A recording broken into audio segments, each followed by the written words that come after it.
बिहानै पढ्न आउँछु फेरि 10 बजेदेखि घर गयो भने घर खानासाना खाएर 10 बजेदेखि 4 बजेसम्म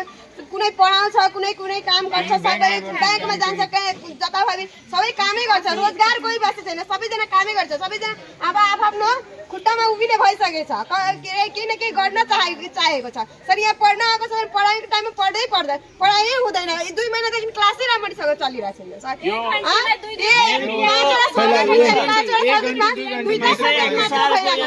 पूरा भइरहेछ है विषय अनुसार घण्टी पूरा भइरहेछ र सर्वप्रथम समय कम नै हो ठान बाटो टाइममा आइसकेपछि हैन अब सरहरुको उपस्थिति हुन्छ अब हामीहरु शिक्षक खोज्दै जानुपर्छ कुन सर आउनु भएन अब जब एउटा घण्टी पढिरहेछु तल मात्र अर्को घण्टीको प्राइस छुट्छ है अब म आएको क्याम्पसमा लगभग अब 8-9 महिना भइसक्यो यो क्याम्पसमा 6 बजे भयो 6 बजे 5:30 बजे 5:30 बजे एकैचोटि 2 बजे 2 बजेको टाइममा कोही जान्छ टिचिङ गर्न कोही जान्छ आफ्नो खेतमा काम गर्न कोही जान्छ आफ्नो ब्याङ्कमा जान्छ सबैको काम हुन्छ शिक्षकको काम छ भने शिक्षक अरु शिक्षक उ गर्नु पर्यो नि व्यवस्थापन गर्नु पर्यो नि हो कि हैन अनि त्यो हिसाबले अब सबैको म्यानेजमेन्ट गर्नलाई चिफ सरले गर्नु पर्यो नि के निर्णय विद्यार्थीलाई पनि राखेर शिक्षकलाई पनि राखेर आउनु हुन्न उहाँ भन्नुहुन्छ 2 बजे आऊ 2 बजे पढाइ हुन्छ 2 बजे निर्णय सुन्नु न सिधै हिजो सरलाई सोध्दा हेड सरलाई सोध्दा के भन्नुहुन्छ सिधै पढ्नु मन छैन भने आफ्नो सर्टिफिकेट लिएर गइहाल्यो कुन तरिका हो यहाँको सबभन्दा बिग प्रब्लम के हुन्छ उहाँलाई तलब खुवाएको छ त बोल्ने अधिकार होइन नि यसले ट्याक्सबाट तपाईको तलब पाएर छ तपाईको बोल्ने अधिकार सिधै होइन नि सुन्नु न अब जुन विद्यालयमा तपाईको म आएर यहाँ तपाई ज्ञान दिने ठाउँमा तपाई एउटा शिक्षक भएर यसरी तपाईको वातावरण बनाउनुहुन्छ भने यो राम्रो भएन हैन तपाई पूर्ण समय सर यहाँ शिक्षक र त्यो भविष्यको कुरा हो यहाँ के भविष्य सुन्नु तपाईको यहाँ सबभन्दा पहिला व्यवस्थापिका ढङ्गको छैन केही पनि फरक पर्दैन व्यवस्थापिका यहाँ छैन गुणस्तर टिचर शिक्षक पनि हुनुहुन्न यहाँ गुणस्तर शिक्षा पनि विद्यार्थीहरू प्राप्त गरिरहेको छैन योले त हामीहरूको भविष्य ड्यामेज गर्छ नि अनि यहाँको चाहिँ वातावरण अनि हेर्नु दृश्य अनि हेरिहाल्नु कस्तो छ यहाँको वातावरण यस्तो छ नि यो विद्यालय यो जुन ट्युको युनिभर्सिटी छ नि युनिभर्सिटी जस्तो यो वातावरण छैन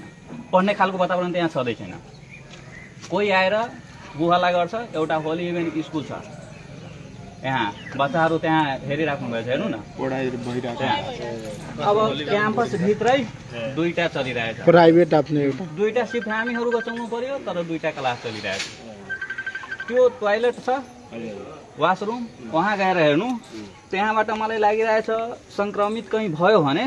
सबै विद्यार्थी त बेडमा नै परेको हुन्छ पढ्नको आउँछ त थाहै हुँदैन सरसफाइमा पनि ध्यान दिनुपर्छ यहाँको समस्या तपाईँ हेर्नुभयो भने यहाँ त समाधान त केही पनि छैन तर समस्या मेन समस्या यहाँको हो सोच नैतिक सोच पनि त्यस्तै हो मानवता पनि छैन यहाँको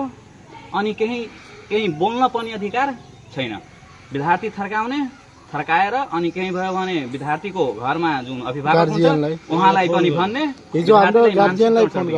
यस्तो त गर्न पाइँदैन मौलिक हकमा पनि छ गुणस्तर शिक्षाको व्यवस्था तर यहाँ गुणस्तर शिक्षा खोइ मेरो सवाल छ मैले प्रमुखसँग पनि त्यो जिल्ला प्रमुखसँग पनि भने उहाँले भन्नुभयो कि तपाईले जानुपर्छ त्यो के भन्छ शिक्षा मन्त्रालयमा हामी डाइरेक्ट शिक्षा मन्त्रालयमा जानु पर्यो सम्बोधनको समस्या समाधान गर्नलाई यहाँको मेयरलाई थाहै छैन कि के हो यो शुभ जनता क्याम्पस कहाँ हो भनेर फोन गर्नुभयो थियो भन्नुभयो कि शुभ जनता क्याम्पस कुन ठाउँमा छ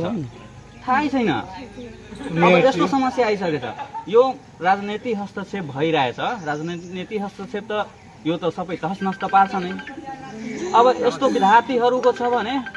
के गर्ने हामीहरू अब पढेर लेखेर के गर्ने यहाँको त डिग्री प्राप्त हुन्छ तर क्वालिफाई हुँदैन फेरि के गर्ने हामीहरू फेरि अनक्वालिफाई भएर त त्यस्तै बस्ने हो अब केही भएन भने सरकारलाई हामी दोष दिन्छौँ कि सरकार हामीलाई रोजगार दिँदैन क्वालिफाई भएपछि नि दिन्छ नि अनि क्वालिफाई गर्नको लागि गुणस्तर शिक्षा पनि प्राप्त चाहियो नि गुणस्तर शिक्षा प्राप्त गर्नको लागि व्यवस्थापन पनि चाहियो नि व्यवस्थापन हुनलाई सोच पनि चाहियो नि संरचना यति छ यसलाई युटिलाइज गर्न सकिरहेको छैन हेर्नु वरिपरि घाँस मैदान त्यस्तै छ केही सरपुर होला अनि केही भयो भने विद्यार्थीको लाइफभन्दा ठुलो छ यो विद्यार्थीको भविष्यभन्दा ठुलो छ यो विद्यार्थी भनेको देशको पनि भविष्य हो नि त अनि यहाँ कसैले पनि यो कुरा सोच्दैन अनि टाइम म्यानेजको कुरा छ नि आफूले आने आफूले सहुलियत परे गर्ने विद्यार्थीलाई के छ बाल मतलब छैन कसैलाई पनि छैन यहाँको स्थानीय सरकारलाई पनि छैन स्थानीय प्रमुख प्रशासनलाई पनि छैन यहाँको क्याम्पस प्रमुखलाई पनि छैन अब यहाँ के हुन्छ केही टिचरहरू तपाईँको अब बोर्डिङ जोइन गरेको हुन्छ कुन क्याम्पस जोइन गरेको छ ऊ हतार आउँछ हतार जान्छ होइन यो यस्तो पनि भइरहेको होला होइन अनि टाइम यस्तो कतै बेला त्यहाँ जानुपर्ने छ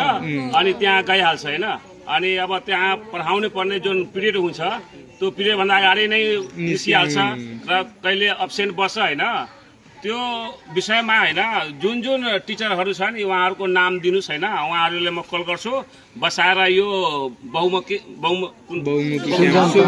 जनता बहुमुखी क्याम्पसमा होइन विद्यार्थीहरूको धेरै गुनासो छ यसपछि हामी समस्याको समाधान कसरी हुन्छ भनेर हामी योमा लागेको छौँ। यो